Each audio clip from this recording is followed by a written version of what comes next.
Pagbasa gikan sa basahon ni Propeta Jeremias.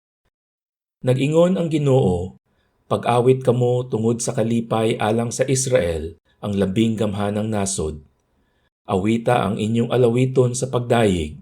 Giluwas na sa Ginoo ang iyang katawhan, giluwas niya ang tanang nahibilin. Dadon ko sila gikan sa amihanan, o gikan sa tanang suok sa kalibutan. Ang mga buta ug mga bakol uban kanila, ang mga mabdos o kantong mga talianak. Mamalik sila nga usa kadakong nasod. Mamauli ang akong katawhan nga manghilak, nga magampo samtang dadon ko sila balik sa Israel.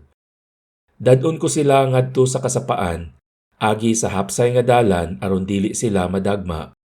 Sama ako sa usa ka amahan alang sa Israel, ug ang kamagulangan kong anak mao si Ephraim. Pagbasa gikan sa sulat ni San Pablo ngadto sa mga taga-Hebreo.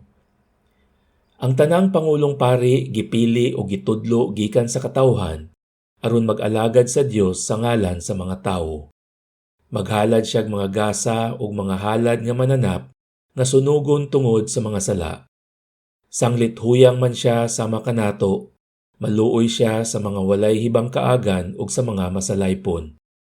Ug kay huyang man siya, kinahanglang maghalad siya mga halad nga sunugon, dili lamang alang sa mga sala sa katawhan, kundili sa iyang kaugalingong mga sala usab.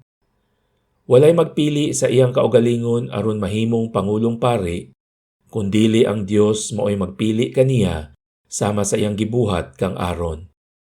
Sa samang pagkaagi, si Kristo wala magpili sa iyang kaugalingon aron mahimong pangulong pari, kundili gitudlo siya sa Dios ug giingnan, ikaw ang akong anak, na imo akong amahan karong adlawa.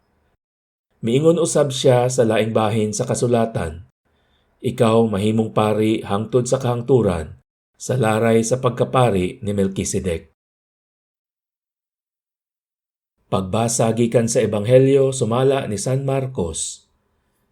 Miabot sila sa Jericho, ug sa diha nga mobiya na si Jesus uban sa iyang mga tinun-an ug sa dakong panon sa katawhan, may buta nga ginganlag Bartimeo, anak ni Timeo, nga naglingkod ug nagpakalimos daplin sa dalan.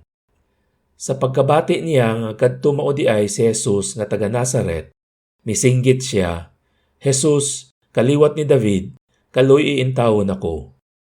Daghan ang mikasaba ug mipahilom kaniya, apan misamot hinuon siya pagsinggit, kaliwat ni David, kaloy iintawon ako. Mihunong si Jesus ug miingon, tawga siya.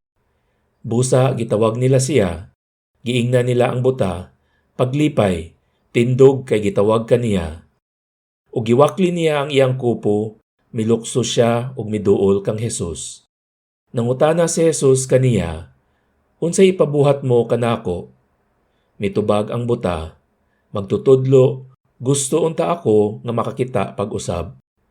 Ug giingnan siya ni Jesus, lakat na, ang imong pagtuo nakaayo kanimo.